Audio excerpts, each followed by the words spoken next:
My name is Denzel. I am 45 years old, and I have taken the humble craft I first learned on my grandmother's antique Singer sewing machine and forged it into a highly respected profession, producing bespoke, one-of-a-kind designs for the city's most exclusive elite. When one of the most arrogant women in high society came to collect the unique ball gown I had poured months of meticulous labor into for her daughter, she sneered, threw exactly 10% of my agreed-upon fee onto my cutting table, and told me, "You were just a machine worker." I didn't yell. I didn't bargain. I calmly returned the cash and flatly refused to hand over the dress. As she stormed out of my boutique, calling me ghetto and snatching my original sketch notes off the desk, she thought she had won. She believed she had put me in my place. But there was one vital detail she failed to realize. While she was taking those stolen pieces of paper to a cheap basement tailor to construct a poor imitation, I was preparing to drape the flawless original masterpiece over the shoulders of the most powerful, respected woman in the city. Before I show you how her own racism and blinding arrogance led her into a perfectly legal, devastating trap of her own making, subscribe to the channel and like the video. This isn't just a story, it's a blueprint for taking your power back. Beatrice Caldwell stepped into my atelier as if she were inspecting a foreclosed property. She was a woman heavily fortified by her husband's newly acquired hedge fund wealth. Everything about her, from the aggressive, oversized designer sunglasses she wore indoors to the way she gripped her pristine, crocodile skin handbag like a protective shield, telegraphed an exhausting need to prove she belonged to the upper crust. Trailing behind her was her teenage daughter, Chloe, looking utterly detached and aggressively scrolling through her phone. As Beatrice moved through my carefully curated space, her eyes performed a familiar, sweeping calculation. I have experienced this specific visual audit my entire life. It is the swift, silent assessment of my dark skin, my neatly trimmed beard, my tailored wool vest, and the expensive space I occupy. It is a look that attempts to reconcile my undeniable expertise with their inherent bias, silently calculating whether I truly deserve to be in the same room as them. She stopped at a display mannequin wearing a hand-stitched, double-breasted velvet smoking jacket. She ran a manicured fingernail over the silk lapel, not with admiration, but with a clinical, almost insulting suspicion. "I must say, the finish on this is surprisingly decent," Beatrice murmured, her voice carrying a loud, theatrical resonance that completely ignored the quiet dignity of the room. She turned to look at me, a tight, artificial smile stretching across her face that entirely bypassed her eyes. "Did you learn these little stitching tricks growing up in your neighborhood? It's so inspiring to see people from your background doing something constructive with their hands." There it was. The velvet glove slipped over the iron fist of prejudice. She was completely ignoring the framed diploma from l'École Supérieure de Couture, hanging in plain sight on my wall, attempting to reduce my decades of classical European training into a patronizing, narrow narrative of a street kid done good. I did not flinch. I did not break eye contact to point at my credentials. I simply adjusted my shirt cuffs, maintained an upright, perfectly neutral posture, and looked at her with the clinical detachment of a scientist observing an unpredictable specimen. "I learned the foundational geometry of the human form during my residency in Paris, Mrs. Caldwell," I replied, my voice smooth, level, and entirely drained of any emotional currency she could spend. "But the discipline to execute it flawlessly is entirely my own." She blinked, her smile faltering for a fraction of a second as the subtle, sharp correction landed. "But women like Beatrice are heavily armored in their own ignorance." She quickly recovered, waving a dismissive hand as if swatting away a mildly annoying insect. "Yes, well, Chloe needs a gown for the Heritage Foundation Gala next month. Nothing off the rack, of course. We need a custom design, something that screams old-world elegance. I was told you have a certain raw talent." I watched her pull a thick folder of magazine clippings from her designer bag, slapping it onto my pristine oak cutting table with a heavy thud. My intuition, honed over years of dealing with clients who mistake financial wealth for basic class, flared with a quiet, undeniable warning. The way she discarded the folder, the dismissive tilt of her chin, the refusal to use my professional title, it all radiated a profound disrespect for the boundary between a master artisan and hired help. When Beatrice Caldwell stepped through my door, she believed she was merely dealing with a subordinate, an individual whose compliance and dignity could be casually bought with the loose change in her purse. However, as she stood there with her arrogant smirk, demanding a masterpiece while disrespecting the master, I couldn't have guessed that her toxic entitlement was about to drag her into the most devastating and irreversible trap of her entire life. The delivery day arrived exactly 3 weeks later, under a heavy, overcast Boston sky that cast a cool, flat light through the front windows of my atelier. In the center of the room, standing on a raised mahogany pedestal, was the culmination of 140 hours of unyielding, meticulous labor. The gown was a masterclass in structural elegance. The emerald silk, carefully sourced from a small, multi-generational mill in Italy, draped with the fluidity of liquid glass. It was supported by an invisible, perfectly engineered interior corset that would force the wearer to stand with the posture of royalty. It was flawless. It was the kind of garment that commanded silence the moment you looked at it. At precisely 2 o'clock, the brass bell above the door let out a sharp, aggressive chime. Beatrice Caldwell entered alone. She was wearing a stark white trench coat, tightly belted, and her expression was set in a hard, unyielding line. The heavy, overly sweet scent of her designer perfume immediately invaded the clean, natural aroma of my shop, clashing violently with the subtle notes of pressed wool and chalk. She did not offer a greeting. She simply marched straight to the center of the room and stopped in front of the pedestal. I stood behind my cutting table, my hands resting lightly on the cool oak surface. I watched her eyes trace the lines of the gown. For a fraction of a second, the heavy armor of her arrogance slipped, and I saw a genuine, unadulterated awe flash across her features. She recognized perfection when she saw it. She knew, in that fleeting moment, that this dress would make her daughter the undisputed center of gravity at the upcoming gala. But women like Beatrice possess an ego that is violently allergic to acknowledging the superiority of someone they deem socially and racially inferior. The awe vanished, instantly replaced by a tight, practiced mask of dismissive indifference. She turned away from the masterpiece, sighing loudly as if the sheer burden of dealing with me was draining her life force. She unclasped her heavy crocodile skin handbag.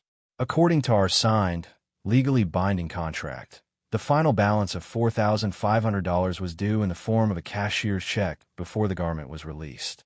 Instead, Beatrice reached into her bag and pulled out a thin, folded stack of cash held together by a rubber band. She didn't hand it to me. She tossed it onto my cutting table. It landed with a soft, insulting thud next to my fabric shears. It was exactly 5 crisp, $100 bills. $500.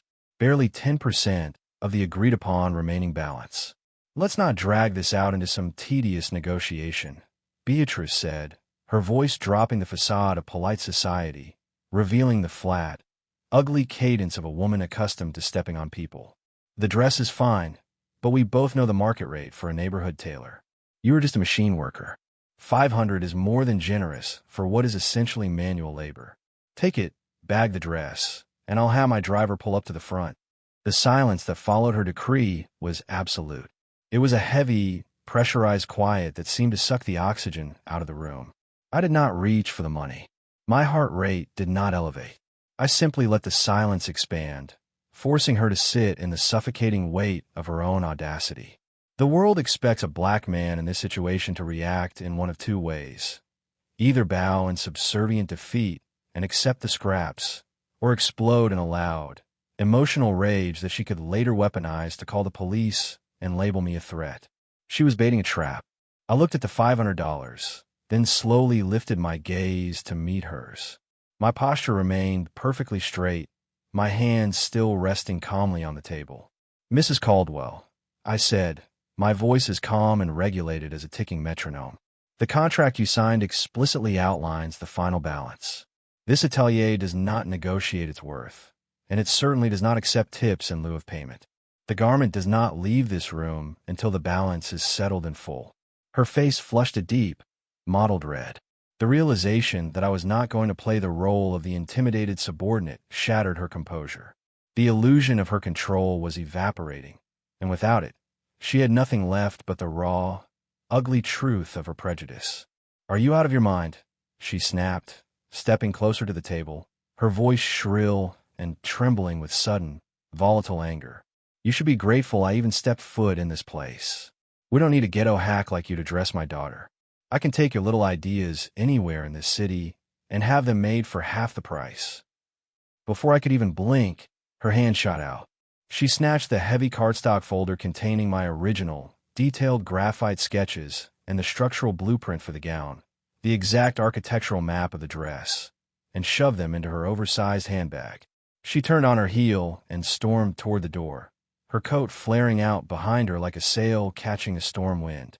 "Keep your overpriced fabric," she spat over her shoulder. "You'll be out of business by the end of the year." The bell chimed violently as she slammed the heavy glass door behind her. I stood alone in the quiet of my shop, the $500 still sitting untouched on my table. I didn't feel anger. I felt the cold, sharp thrill of profound clarity. When she slammed that door and marched down the avenue, she firmly believed she had defeated me with those stolen pieces of paper. She thought she was going to take my genius to a cheap basement tailor and mock my livelihood. But what Beatrice Caldwell completely failed to realize was that those sketches were just the first piece of bait in a massive, inescapable legal trap. A trap that was about to publicly humiliate her and shake the very foundation of her husband's millionaire kingdom. The violent chime of the brass bell finally settled into a dull, echoing hum. I was documenting the exact moment she handed me the rope I would use to hang her reputation. I downloaded the high-resolution files, backed them up to a heavily encrypted external drive, and locked it securely in my floor safe. Next, I picked up my phone and dialed my attorney, Julian. I didn't need to explain the emotional toll of the insult. Julian and I communicated in the clean, efficient language of leverage and law. I sent him the digital backup copies of the dress blueprints. I instructed him to immediately file the official paperwork to register the design rights of the gown in my name. I wanted it legally cemented that this specific dress, the unique draping of the silk, the exact architectural structure of the corset, the signature lacework, belonged solely and legally to my business. By formally registering the design rights, anyone attempting to manufacture a cheap copy and display it for public gain will be walking blindly into a devastating trap of legal theft. Julian simply confirmed that the paperwork would be filed with the state before the offices closed that afternoon. But the law is only one side of the shears. To truly dismantle a woman like Beatrice Caldwell, you have to attack the only currency she actually values, her social standing. Beatrice was parading around the city, desperate to impress the old money elites at the upcoming Heritage Foundation Gala. The undisputed queen of that exclusive world, the foundation president and the guest of honor for the evening, was a woman named Eleanor Harrington. Eleanor was an 80-year-old matriarch of Boston society. She didn't buy her way into rooms. She owned the buildings. She also happened to have nearly the exact same measurements as Beatrice's teenage daughter, a fortunate coincidence of my profession. I dialed Eleanor's private number. We had a long-standing relationship built on mutual, profound respect. I had tailored her late husband's suits for over a decade. When she answered, her voice was warm and sharp. I did not mention Beatrice, the theft, or the insult. I simply told Eleanor the truth. I had spent months pouring my soul into a masterpiece of emerald silk, a gown that required the grace, wisdom, and posture of a true queen to bring it to life. I asked if she would do me the profound honor of wearing it, entirely as a gift from my atelier, to the gala next month. Eleanor, deeply touched by the unexpected gesture and familiar with the flawless quality of my work, accepted without a moment of hesitation. If you're watching this and you've ever had to work twice as hard just to get half the respect, hit that subscribe button and leave a comment on the video. Because this story is about what happens when you stop being polite and start keeping receipts. Stay with me. I walked back out to the main floor of my boutique and looked at the emerald silk gown standing proudly on its mahogany pedestal. All my legal evidence was locked safely in my vault. My original, flawless masterpiece was now scheduled to hit the red carpet draped over the shoulders of the city's most powerful woman. While Beatrice sat in some cheap, poorly lit basement shop, growing complacent and victorious with those stolen pieces of paper, She had absolutely no idea that the real storm was about to break on the red carpet. The day of the Heritage Foundation Gala arrived with the crisp, unforgiving clarity of late autumn in New England. While the Caldwell estate was undoubtedly a chaotic whirlwind of frantic makeup artists, hairstylists, and the nervous energy of newly acquired wealth trying to buy its way into history, my atelier remained perfectly still. I spent the afternoon organizing my fabric bolts by color and weight, the rhythmic, mindless work serving as a meditation before the final act of a carefully orchestrated play. I knew exactly what was happening in Beatrice Caldwell's world at that very moment. I had spent over 2 decades in the fashion industry. I knew the limits of a basement tailor working with stolen, two-dimensional sketches. Beatrice had likely handed those graphite drawings to someone who charged her a fraction of my fee, demanding they replicate my vision in a matter of weeks. But a sketch is merely an idea, is not the engineering. The tailor would not have known about the hidden, internal corsetry I had designed to hold the weight of the fabric. They would not have had access to the multi-generational Italian mill where I sourced my silk. Instead, they would have used a stiff, synthetic emerald blend, stitched together with cheap polyester thread. The seams would pucker under the glare of the camera flashes. The bodice would sag. Chloe, the daughter, would be squeezed into a poorly constructed imitation that looked exactly like what it was, a fraudulent copy. But Beatrice, blinded by her own arrogance and her belief that she had outsmarted a man she considered beneath her, would see only victory. She would parade her daughter into the ballroom, boasting to the old-money matriarchs about her exclusive, custom vision. What Beatrice did not understand was that her husband, Marcus Caldwell, was the primary financial sponsor of the gala. His hedge fund was plastering its logo across the Step and Repeat banners, using the charity event to project an image of philanthropic nobility to his wealthy investors. His corporate reputation was built on trust, ethics, and the appearance of absolute propriety. That reputation was the load-bearing wall of Beatrice's privileged life, and I was about to pull it down. At 6 o'clock in the evening, exactly 2 hours before the red carpet arrivals were scheduled to begin, I walked into my dimly lit office and sat down at my heavy oak desk. I woke up my computer monitor. The glow of the screen illuminated the dark wood of the room as I opened a fresh, blank email. I didn't send this email to Beatrice. You do not negotiate with the weapon. You address the person holding it. I directed the email to the private addresses of the board of directors at Marcus Caldwell's hedge fund, copying the head of their corporate compliance and public relations departments. These were men and women who did not care about fashion, but who cared deeply about liability, public scandals, and anything that could make their wealthy clients nervous. In the subject line, I typed, "Notice of intellectual property theft, security footage, and impending litigation regarding Mrs. Beatrice Caldwell." The body of the email was not angry. It was written with the cold, surgical precision of a legal scalpel.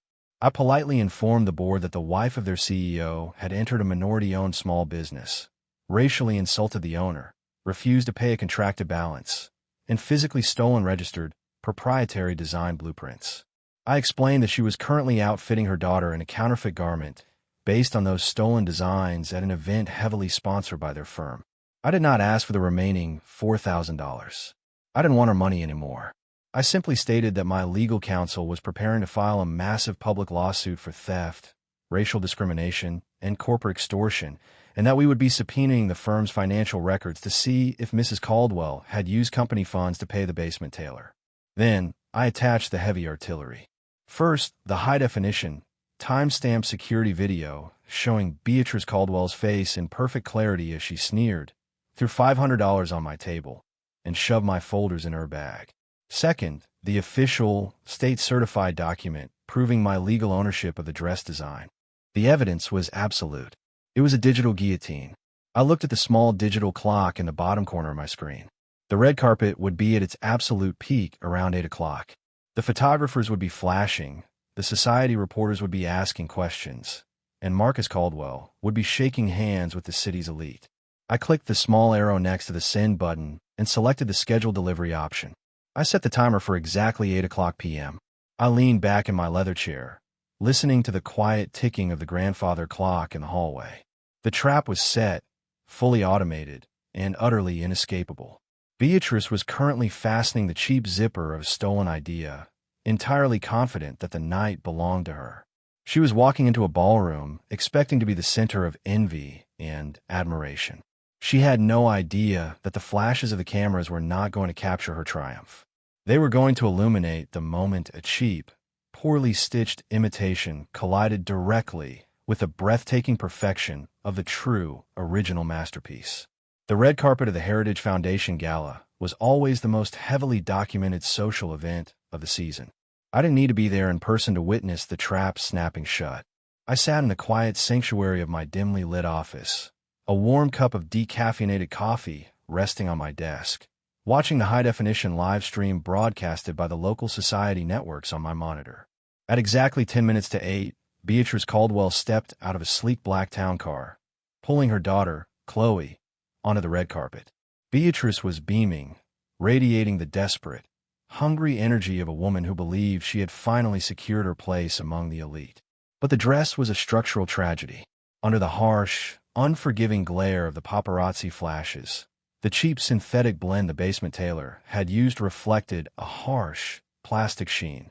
It lacked the depth and weight of the multi-generational Italian silk I had sourced.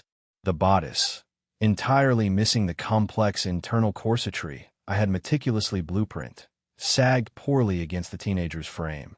The seams around the waistline were visibly puckered, the cheap polyester thread pulling tightly against the stiff fabric. It looked exactly like what it was, a hasty, fraudulent copy of a masterpiece. Yet, Beatrice was completely oblivious, aggressively positioning her daughter in front of the cameras, soaking in what she falsely believed was admiration. As I watched her smile for the flashing bulbs, the digital clock in the corner of my computer screen silently flipped to 8 p.m. My scheduled email, carrying the security footage, the legal copyright documentation, and the notice of impending litigation for theft and racial discrimination, was instantly delivered into the private inboxes of every single board member at Marcus Caldwell's hedge fund.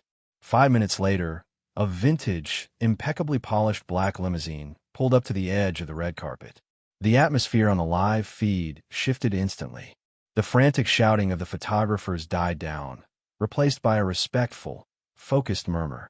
The heavy velvet ropes were pulled back, and Eleanor Harrington, the 80-year-old matriarch of Boston society and the guest of honor, stepped out. The collective intake of breath from the crowd was audible even through the computer speakers. She was wearing the true, original emerald silk gown. The fabric did not merely reflect the camera flashes. It seemed to absorb the light, glowing with a deep, rich liquidity that only pure, masterfully woven silk can achieve. The hidden corsetry forced a posture of absolute, regal authority. The hand-stitched lace cascaded down the train with mathematical perfection. It was a garment that commanded the absolute silence of the room. On the screen, the camera panned slightly, catching Beatrice Caldwell in the background. I watched as the smug, victorious smile slowly slid off her face, replaced by a mask of sheer, oxygen-starved horror. She looked at Eleanor's flawless gown, and then she looked down at the puckered, shiny imitation draped over her own daughter. In that agonizingly public moment, standing under the brightest lights in the city, the illusion of Beatrice's superiority shattered into a million jagged pieces. The society reporters immediately noticed the glaring, humiliating contrast. They began whispering, pointing from the cheap knockoff to the breathtaking original. Chloe, realizing she was standing in a fraudulent costume, covered her face and rushed off the carpet in tears.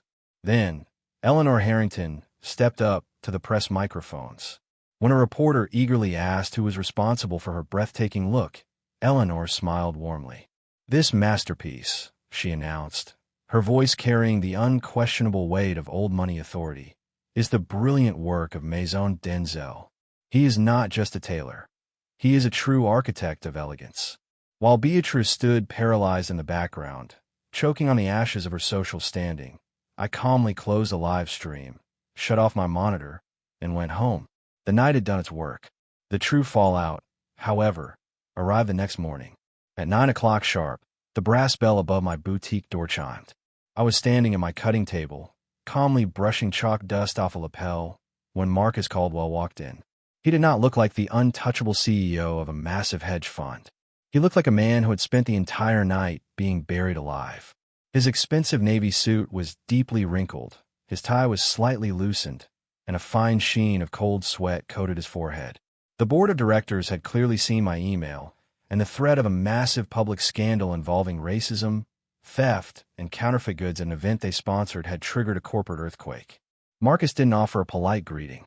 He walked straight to my oak cutting table, his hands trembling slightly, and pulled a pristine, leather-bound checkbook from his breast pocket. He clicked a heavy gold pen and signed the bottom of a blank check, tearing it out and sliding it across the smooth wood toward me. "Mr. Denzel," Marcus began, his voice tight and breathless, stripped of any corporate arrogance. "My board is highly concerned about the communication you sent last night. My wife's behavior was inexcusable. I'm asking you, man to man, to withdraw the litigation and the footage. Please, write down any number you feel is appropriate for your pain and suffering. Any number at all." He stood there, entirely convinced that my dignity had a price tag. He believed that because his wife had tried to reduce me to a mere machine worker, I would behave like someone desperate for a payout. I looked down at the blank check. I didn't touch it. I simply let the silence fill the room, accompanied only by the soft jazz playing from my turntable. I thought about my grandmother, hunched over her sewing machine after cleaning other people's houses, teaching me that our pride was the one thing no one could ever buy. I reached out with my index finger and slowly, deliberately, slid the blank check back across the oak table until it touched a shaking hand. "Mr. Caldwell," I said, my voice low, steady, and entirely devoid of mercy. "My honor, and the craft my grandmother taught me, is not a line item you can casually erase with your firm's PR budget. You cannot buy your way out of the truth. I will see your legal team in court." I picked up my fabric shears, signaling that the meeting was over. "The exit is directly behind you." The heavy glass door clicked shut, the brass bell giving one final, muted chime before settling into silence. Marcus Caldwell walked out into the crisp Boston morning, his shoulders slumped, carrying the crushing weight of a scandal he could not simply buy his way out of. I did not walk to the window to watch him leave. I simply returned to my oak cutting table, picked up my heavy metal fabric shears, and smoothly resumed my work on a piece of charcoal wool. In the days that followed, the peace inside my atelier was profound, but the noise outside was deafening. A corporate board of directors is a machine built entirely for survival. They do not care about hurt feelings, and they certainly do not care about fashion. But when faced with a public relations disaster, a documented incident of racial discrimination, theft, and the public humiliation of their brand at a highly publicized charity event, they react with ruthless efficiency. To save his own position and to calm the wealthy investors who trusted his firm, Marcus Caldwell was forced into aggressive, immediate damage control. The financial and social severing of Beatrice Caldwell was swift and absolute. Under immense pressure from his compliance officers, Marcus entirely cut off the source of his wife's unearned arrogance. The platinum credit cards she used as weapons to belittle small business owners were quietly deactivated. The endless stream of money that fueled her toxic entitlement evaporated overnight. But for a woman like Beatrice, losing access to funds was secondary to the agonizing loss of her audience. High society is an incredibly unforgiving ecosystem. Once Eleanor Harrington publicly credited my atelier, the truth about the stolen sketches and the counterfeit dress circulated through the city's elite parlors like wildfire. The doors of Boston's upper crust slammed shut, and they locked from the inside. The Heritage Foundation officially and quietly revoked her membership. The exclusive charity luncheons where she used to hold court suddenly lost her invitations. I heard from my clients that when Beatrice tried to show her face at a high-end boutique in the Back Bay, women she once called her close friends would suddenly find the storefront window endlessly fascinating, turning their backs and refusing to make eye contact until she walked away in utter humiliation. She was effectively exiled from the only world she ever cared about, trapped in a gilded cage of her own making, entirely isolated and irrelevant. Meanwhile, Maison Denzel experienced a completely different kind of transformation. Eleanor Harrington's flawless, regal appearance on the red carpet acted as a beacon. The true old money elite, People who understood that real luxury is quiet and that masterful labor deserves profound respect began to fill my appointment book. My shop was no longer just a respected tailoring business. It became an institution. The air in my atelier remained exactly as I had designed it from the very beginning. It was still filled with the scent of rich cashmere, the quiet, pressurized hiss of the steam iron, and the moody jazz spinning from the turntable in the corner. But now, it was also filled with the peaceful certainty that true artistry and true dignity could never be stolen by someone who only knew how to buy things. The lawsuit for intellectual property theft and discrimination was eventually settled out of court.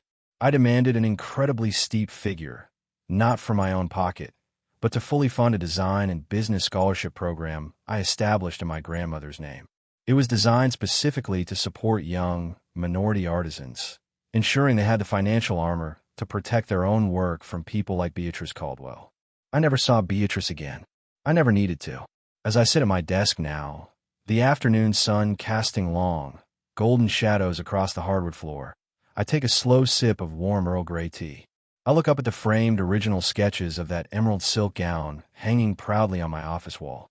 People like Beatrice often mistake volume for strength. They believe that power is found in loudly slamming a fist on a table, hurling insults, or attempting to crush someone they view as small just because they have a little bit of money in their purse. But that is just noise, a thin mask hiding a deep, fragile insecurity. True power is never loud. True power is knowing the exact, unshakable value of your own hands. It is refusing to accept the diminished worth the world tries to assign you based on the color of your skin. True power is weaving the rules and the law as carefully and flawlessly as you weave a silk thread, and then sitting back in absolute silence to watch those who disrespected you drown in the shallow, bitter waters of their own arrogance. If this reminded you of a battle you had to win in silence, share this video, subscribe, and drop a comment below. I'll see you in the next story.